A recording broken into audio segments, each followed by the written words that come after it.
About 15 years ago, maybe a little more, I was in my early 20s, and I was living the I'm going to be famous someday life. I was never a good student, and I was always a class clown. One thing I always did well as a kid was make my friends laugh. Instead of going to college or getting a job right after high school, I decided I was going to be a stand-up comedian. Spoiler alert, I did not become a famous comedian, which might be the best joke of my whole stand-up career. Instead, I had almost 10 years of bombing on stage. And even worse than that, the scariest thing that ever happened to me alone happened during this time. To give you some background, doing stand-up is hard, and it really doesn't pay much when you're not famous. Plus, stand-up comedy was not as popular back then as it is now. Calling it tough work is putting it lightly. You question every choice you make every time you go on stage, until one crowd finally laughs at one of your jokes. The rush you feel from the crowd laughing and cheering is amazing. I think that's why comedians keep working so hard. Part of the work is finding shows that will pay you, or even just let you go on stage for a few minutes. I was lucky to have several open mic nights in my hometown, but you don't get paid at an open mic. And a lot of the time, you share the stage with all kinds of other talented people, not just comedians. Nothing kills a comedian's mood like going on stage right after someone who just shared a deep, life-changing poem. After a few years of doing open mics, I decided to try reaching out to club promoters and local comedians who were getting booked for real shows. Most of the time, these shows would be several hours away. If I was lucky, usually, they were even farther than that. I did a few shows, and this is where the work gets really hard. It's also where my story takes a very scary turn. I didn't have very good luck with these shows that needed travel. I wasn't getting paid, and I was driving 4 or 5 hours across state lines just for 5 minutes of stage time. Not a great situation for someone who was broke and barely had any money coming in. One night, I had an awesome chance to perform at a show that was being held 5 hours away from where I lived. This show was a contest for comedians trying to make it big. The first place prize was $1,000, but the real prize for me was that several pretty famous comedians were going to be the judges. It was my chance to show real comedians that I had talent. The worst part for me when I would make all these trips was that I had a junkie car and an old cell phone that worked about as well as those huge 1980s brick cell phones. I would always think to myself that if something happened, I would be stuck. My drives almost always had nothing but farms and open fields as far as I could see. Because I was a lazy person, I didn't bother to double-check my printed-out MapQuest directions. Instead, I decided to just go for it, something I still regret to this day. I was lost. The directions I had did not match where I was. I had been on a backcountry road for a while, and I had no idea if I was even going the right way. Thankfully, I always left early for the trips far away just in case I got lost. I may have been lazy, but I know myself well, and getting lost was pretty common for me. It was still daylight when I started driving through a small town. Honestly, calling it a small town is being nice. There were a few worn-out old buildings and houses on a street that was maybe a couple hundred feet long. Outside of an old gas station, there were a few people who looked less than friendly. I know it's kind of mean to say, but they were dirty and rude to me. They didn't look like they were on drugs or anything like that. They just looked like life had been hard on them. I asked where I was and tried asking them if I was on the right road. They were short with me, and after an awkward back and forth, they finally told me where I needed to go. According to the rude townspeople, I was still kind of on the right track.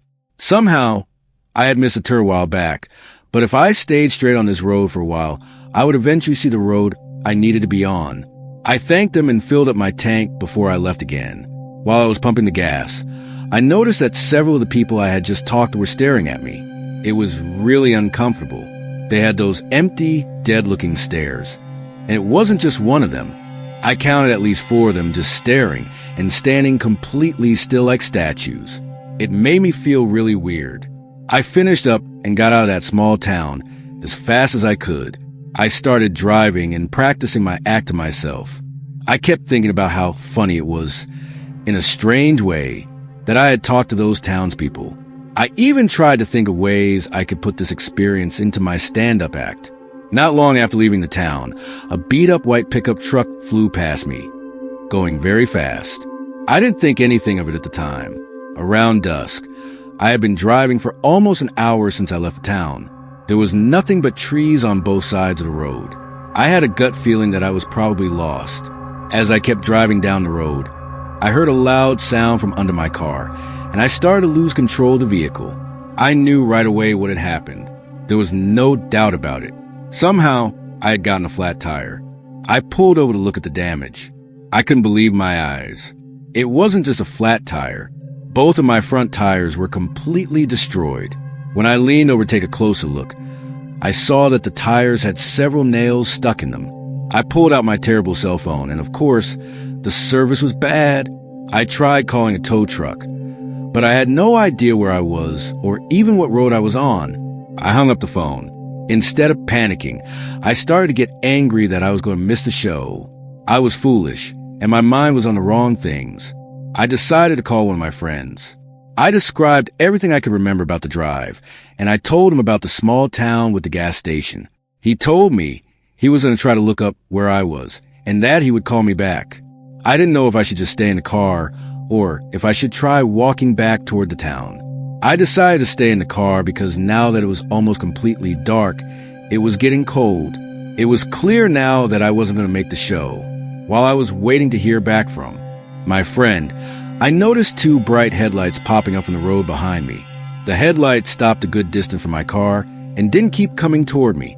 The car was close enough that the lights were bright and annoying, but far enough away that I couldn't tell what kind of car it was. I don't know if it was a cop or some local person calling the police to report a car on the side of the road. If you're wondering why I didn't just call the police, it's because I was driving a car that wasn't inspected or properly insured at the time, and I didn't want to get a ticket in another state. Several minutes went by, and the car never moved. It just stayed parked a good distance behind me, shining those bright lights. After about 5 minutes or so, the bright lights started to get a little closer.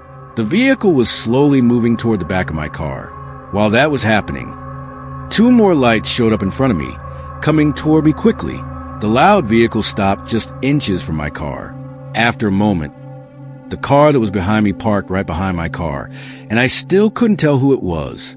While I was trying to adjust my eyes to the bright light in my rearview mirror, I noticed that the car doors of the vehicle in front of me were now open. That's when I saw it was a white pickup truck, the same beat-up white pickup truck from before. Before I could see anyone coming, I heard a loud bang on the driver's window, and I couldn't believe my eyes. It was the rude man from the gas station. I started to panic because the man was trying to open my car door. Even though it was locked, he was pulling on the door really hard. He started to bang on the car window. I wasn't sure how long my window would last before it broke. While this was happening, I noticed one of the other men from the car go over to the passenger side of my car. He also started to try really hard to open the door. I was trying to yell at them to stop, but it was like they didn't understand what I was saying. They were just grunting and smashing the car doors. The guy at the driver's side door stopped trying to break in for a moment and instead just stood there, staring right at me. It was just like those empty stares from the gas station earlier. I can't even begin to explain how horrible that moment was. With no warning at all, he just started screaming. And it wasn't just a normal scream. He was howling and screaming as loud as he could. I don't know what came over me at that moment, but I decided that the best thing to do was to try to get out of the car and run. I pushed open the door as hard as I could, and thankfully, it was hard enough to knock the man over. I ran as fast as I could into the woods. But instead of running blindly into the pitch-black forest, I decided to dive to the ground only a few feet into the woods. I was hoping these guys would think I had run deeper into the woods. And thankfully, that's exactly what happened. Moments later, I heard the footsteps of several people running past me. When I was sure I had heard all of them run by, I quietly got up and ran back to my car. Surprisingly, my backpack and cell phone were still in the car. I grabbed them, stayed low, and just ran as fast as I could down the road. The whole time I was running, I expected them to jump out of the woods, but I never saw them again. About half an hour later, I was able to wave down a passing car. The woman was surprisingly kind. I don't know if I would have been so nice and trusting of a screaming man in the middle of nowhere. She called the police and even let me sit in her car until they showed up I told the cops everything, but as you might expect, there really wasn't anything they could do. There was no proof of anything bad other than some small dents in the car door, and given how bad my car looked, the cops didn't really believe the dents were caused by them. I also got a couple of tickets in my car, which was just the icing on the cake for this story. I never found out why those people went after me or what they wanted with me. Clearly, they weren't trying to help. All things considered, I'm lucky I'm still here to tell the story. All I can say is, just be careful out there. You never know what people are capable of, especially when no one's around to see. I feel like I'm still not okay from what happened to my two friends and me last summer. What was supposed to be an awesome girls' road trip turned into a nightmare that I'm not sure I'll ever fully get over. To give you some background, I'm not a spontaneous person. I'm one of those people who has to plan everything way ahead of time. And even then, every little detail needs to be planned for. It's annoying for some people, but that's just how I am. In late June, I broke up with my boyfriend, who I had been dating for 5 years at that point. It was a messy breakup. One of the things that helped me get through the breakup was that my friend Sarah had just dumped her boyfriend too. Having someone to spend time with who was going through the same thing was such a blessing. Strangely, bonding through our sadness and pain helped us both move on. A few weeks after the breakup, our friend Alyssa invited Sarah and me on a cross-country trip she was going to take. Normally, I would never do something like that. The worry alone would be too much for me to handle. But for some reason, this time it sounded like a fun girls' trip. All three of us are lucky enough to have jobs where we can take time off for a trip like this. Alyssa basically lives on the road. She's always traveling and finding these crazy places all over the country. She's the type of woman who will just throw a sleeping bag on the dirt and sleep under the stars. She's always been such a free spirit and lives for adventure. Sarah and I were a lot more sheltered. We decided to let Alyssa basically be the leader of our little group for the trip. She planned it all out, and we were just going to go along for the ride. The first day or so was a little rough for me. I just wasn't used to being so unplanned. But after that, I started to really enjoy myself. On the second or third day, we drove by this crazy-looking barn. It was definitely abandoned. There was no sign of any people anywhere. The farm looked like it had been completely taken over by nature. Alyssa was begging us to go inside, but I wasn't into it. Alyssa kept saying that clearly nobody lived there. She was obviously right, but I just couldn't bring myself to go on someone else's land. It's also worth saying that I'm just a huge baby. Not wanting to trespass was my excuse, but I was actually scared of someone living secretly inside the barn. I had listened to one too many true crime podcasts, and I wasn't about to get kidnapped by some crazy backwoods farm man. After a few minutes of arguing, Alyssa gave up, and we decided to keep going with our trip. The next week of traveling was amazing. We went sightseeing all over the U.S. countryside. Alyssa showed us places and things that were truly amazing. We partied in bars in small towns, slept on a mountain, and met awesome people from all different backgrounds. It really was incredible. The only thing that was a little annoying was that throughout the entire trip, Alyssa kept bringing up that barn. It seemed like any time she could fit it into the conversation, she did. While we were driving back to the city, Alyssa basically begged us to take a closer look at the barn. I don't know if it was a trip making me come out of my shell a little bit, or just days of Alyssa wearing us down, but I was starting to like the idea. I told her that if it looked like nobody had been there in years, then we could check it out. I was pretty sure that no one had been there, but I just wanted to put that thought out into the universe. I wasn't even 100% sure that Alyssa could get us back there, but that girl is amazing sometimes. She knew exactly how to get there. We spotted the barn around 4:30 p.m. We drove the SUV onto the dirt and grass and parked it several yards away from the barn. We want to park right next to the place, just in case some scary farm man was living inside. Alyssa was like a kid on Christmas. She ran to the barn door first. It was crazy in that place. I'm pretty sure the vines were holding the building up. It almost sounded like the place was breathing, but I'm pretty sure that was just the building slowly falling apart. The weirdest part was all the strange equipment that was still inside the barn. It didn't look like any farm equipment I've ever seen before, but I'm not a farmer, so maybe it was just older stuff. It looked like stuff you would find in a medieval dungeon. After we explored and took a bunch of pictures inside the barn, Alyssa wanted us to check out the farmhouse that was connected. At this point, I was fully into it, so she didn't get any pushback from me. We had to kick down the door because it was somehow stuck in a frame and wouldn't open. Inside, it was both creepy and sad. It was definitely empty and abandoned. It's not like the previous owner had furniture and stuff like that inside. It was empty except for a small green table and a green wooden chair. What was sad was that I couldn't stop thinking about the people who had probably lived there before. I mean, it was a farm at one point. Somebody had to have lived there before, and now it's just forgotten by history. We explored the house, and I imagine it could have been a cute little house at one point. After hanging out and talking inside the small house for a while, Alyssa and Sarah both made a crazy suggestion. They suggested we stay inside the farmhouse that night. Obviously, this seems like it would be a horrible idea, but at that moment, it seemed wild and exciting, and at this point of the trip, I was up for it. We had been hanging out there for so long that I didn't realize it was almost 7 p.m.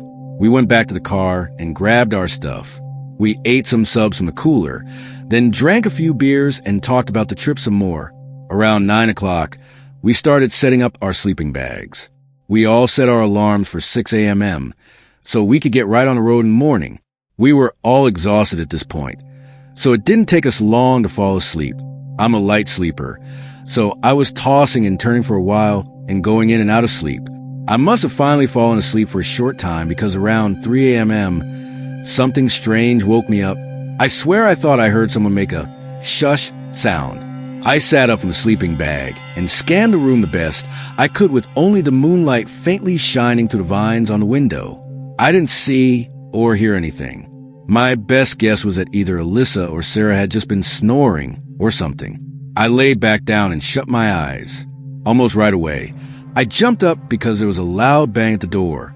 It was like someone had crashed into the door. And remember, we had to break down the door, so it was basically just propped up against a door frame. If this really was a person, they could easily just push down the door. The bang on the door was loud enough that it woke up Alyssa and Sarah. Both were just as scared as I was. We all sat there frozen, basically holding our breath, listening for another sound. Instead of a loud bang, we started to hear these soft, light taps coming from the window, which was on the other side of the room. Then the banging on the door started again. This wasn't the wind or the creaky barn. This was for sure people. People who clearly knew we were inside. We all huddled together and panicked. It's easy to say what you would do in this situation, but I promise you, you would probably be frozen too. The banging on the door stopped, and then the door was pushed open. 2 skinny men and 1 skinny woman walked inside. I would say all of them were maybe in their late 30s. They didn't rush in or do anything crazy. Instead, they just slowly walked in and stood in front of us. Somehow, just walking in normally like that was scarier. Sarah started to scream, and in response to Sarah's screaming, one of the men started screaming. It was like he was copying her scream. The woman of the group started to shush Sarah. The man in the middle of the group started to gesture with his hands, almost like a mime. I didn't even realize until that moment that all 3 of them were holding a weird mask that they put on after the man was done gesturing. The masks were so weird.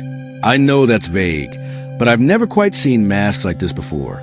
The guy in the middle put on a mask that was just a giant purple cube. That's it. No face or anything, just a purple cube. The other man, the one who was screaming, put on a mask that kind of looked like a homemade Batman mask made out of cardboard. Then the woman put on what looked like a medical mask with plastic icicles, like the kind you hang up for the holidays, hanging on each side of the mask, almost like tusks. They slowly started creeping closer to us, and the more we panicked, the louder and more annoyed they became. As we screamed, they started to scream as well. The woman grabbed my shoulders, and because she was so skinny, I was able to push her down. The distraction made the 2 men look at the woman. The guy with the purple cube mask shouted that I was going to pay for that. Sarah had a small can of pepper spray on her keychain and started spraying in the direction of the masked people. It gave us enough of a chance to run past them. The woman grabbed my ankle as we ran, but I was able to free myself quickly. As I was running away, I looked back and saw the woman reaching behind her into her waistband. I ran to the car as fast as I could. I did not want to wait and find out what she was reaching for. We could still hear them screaming from inside the farmhouse. They didn't chase us for some reason. I remember my vision being a little messed up too from the spray that must have just been in the air as we ran out of the house.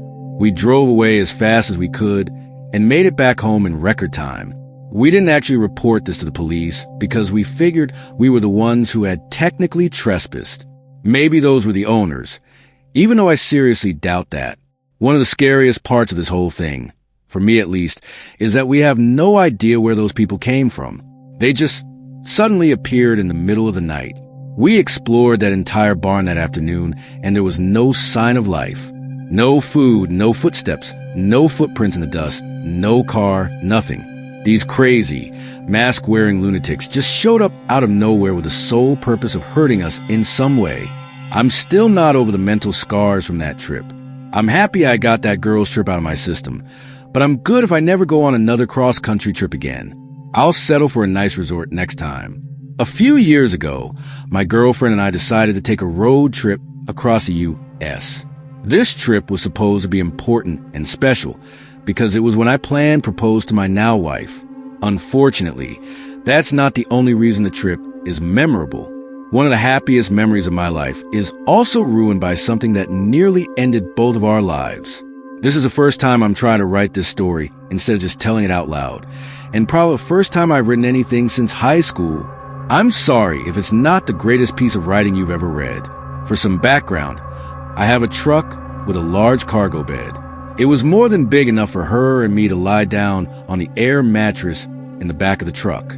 We spent days hiking across the country and sleeping in special areas in the back of my truck.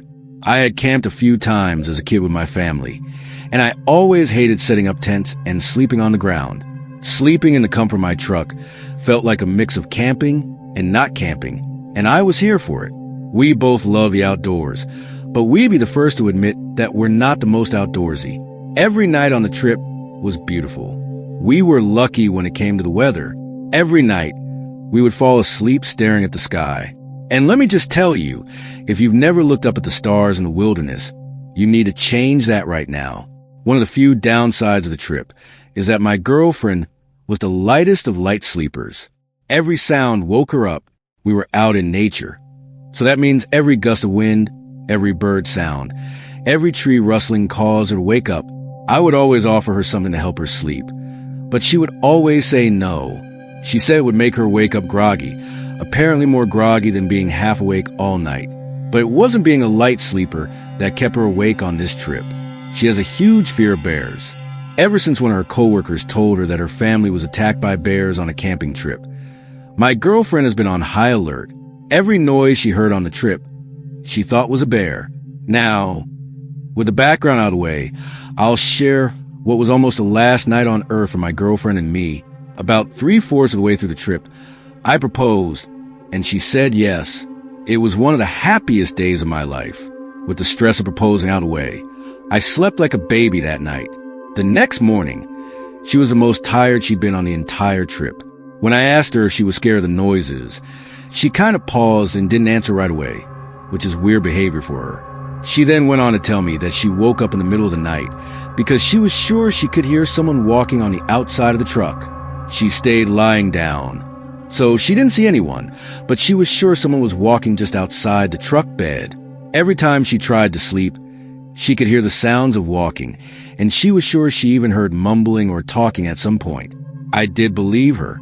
Well, I believe that's what she thought she heard. I wasn't dismissive, but I was pretty sure we weren't being stalked or whatever she thought. Before we left in the morning, she gasped outside the truck. When I ran over, she pointed out what looked like a small footprint in the dirt next to the truck. I was probably being ignorant, but I thought it was a stretch to call a footprint. I asked if it could have possibly been her footprint, and she instantly said no. I didn't argue with her because I could tell she was still freaked out. I made sure I checked my truck before we left and made sure we didn't have a secret passenger. I did find in the back seat of my truck that my planner was on the seat, and it was open to the page where I had a list of places we were going to stop each night. But I didn't think anything about it. I figured she was looking at it earlier, or it's possible that I could have left it there. I put it back in my bag, got ourselves ready, and we hit the road. It took a little while for her to get out of her morning fog, but after a large coffee, she was feeling like herself again and didn't bring up the previous night again. We spent the next day just being super in love as we hiked through the mountains. Night was coming, so we set up our little camp spot in the truck bed. I could tell she was a little more uneasy tonight than she had been on any other night. It wasn't the bears that were freaking her out. It was a chance of another person being outside the truck. I told her we could sleep inside the locked truck or even find a hotel if she wanted to, but she insisted that we stay in the truck bed since it was our last night in the wilderness. I decided to stay awake on this night and make sure she fell asleep. It took her a while, but she finally passed out around midnight. I even dug out my old portable DVD player from high school and threw on an old season of Family Guy I had, just to get her mind off the silence of the night.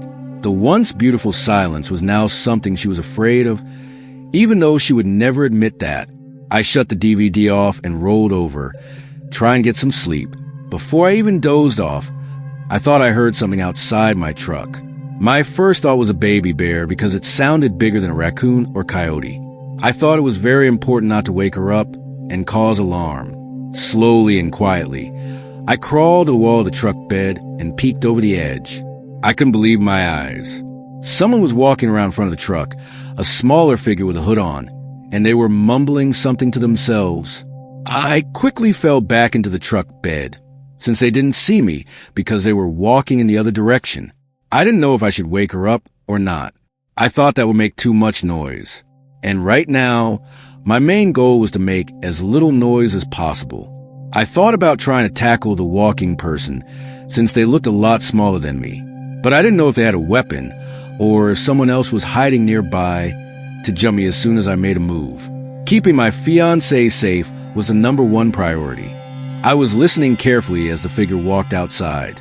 I was able to tell that they were walking outside the truck, and they made their way around the truck and walked by the foot of the truck bed. I tried to angle my head to get a look at the person. I couldn't see the face, but I could tell it was a woman. I could see the blonde hair coming out from the bottom of the hood, and I could clearly hear mumbling at this point, and the voice was without a doubt that of a woman. I planned to jump out and confront the woman the next time she passed in front of the truck bed. I was somewhat relieved that my fiancée was asleep for all this. I waited several seconds, but she never made her way back to the truck bed.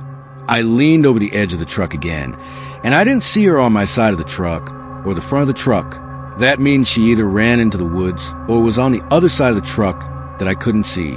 As fast as I could, I took out my cell phone and typed into my notes, "Don't make a sound. Someone is outside the truck. I'll distract them, take the keys, start the truck, and I'll jump back into the bed." I quietly woke up my fiancée and made sure the first thing she saw was me holding my finger in my mouth, telling her not to make a sound as I held up the phone for her to read. As quietly as I could, I handed her the key. I could tell she was confused and terrified, but thankfully, she didn't make a noise. I grabbed my pocket knife, and I jumped outside the truck, trying to scare the intruder away, but nobody was outside the truck. I lowered my guard for a second, and I heard my fiancée yell to me to ask if everything was okay. Just as I was about to answer, I felt sharp pain in my ankle. The woman was hiding under the truck, and while I was standing there, she smashed my ankle with a thick tree branch. I stumbled to the ground, and while I was picking myself up, she crawled out from underneath the truck, screaming wildly, and she threw the thick branch at me. I put my arms up to defend myself, and she pulled out what I think was a kitchen knife of some kind, and she started to swing it around crazily. I kept backing away from her crazy movements, and once I felt like we were far enough away from the truck, I shouted to my fiancée to start the truck now. She jumped from the side of the truck bed and got to the door. The woman immediately turned her attention and started running toward my fiancé. We were far enough away that she was able to start the truck, and she drove off, leaving a huge cloud of dust. The woman started to scream, and it almost sounded like she was crying. She drove a few feet before turning around and driving straight toward this crazy woman. The woman dove out of the way. That's when I finally saw her face. It was my ex-girlfriend. She had some problems when we were younger, but the last I knew, she was doing well. I couldn't believe it. Our breakup was not good. I even had to get the law involved at one point because she would just walk around outside of my house in the middle of the night and then claim her only crime was that she was still in love with me. This was also 6 years ago at that point. It's not like this was a fresh wound. Once her hood was off, she fell to her knees and I could see her crying. The usual version of myself would have gone over to make sure she was okay, but not anymore. This woman was clearly not well, and I was not going to take any chances. My fiancé drove by me, and I had more than enough time to open the passenger side door and get in. My ex didn't even try to chase us. We just kept driving. As soon as I was able to get service, I called the police and reported everything. Most surprising was that she eventually just went home a few days later, and the police confronted her. To her credit, she didn't deny anything. She even told the police that she wanted to be taken in because she's not well. She claimed that she wanted to kill my fiancé. When they asked if she wanted to harm me, she apparently just cried. The last update I got about her was that she was in some type of institution, but I'm not sure how long that was supposed to be. It's been a few years, and nothing important has happened since. I rarely think about that night. But whenever I hear stories like this, I'm reminded of that horrible experience, and it makes me wonder if I'll ever see her again. My wife looks her up on Facebook and other social media sites all the time, but as of the time of writing this, she's still missing, and I hope she stays that way to me for the rest of my life.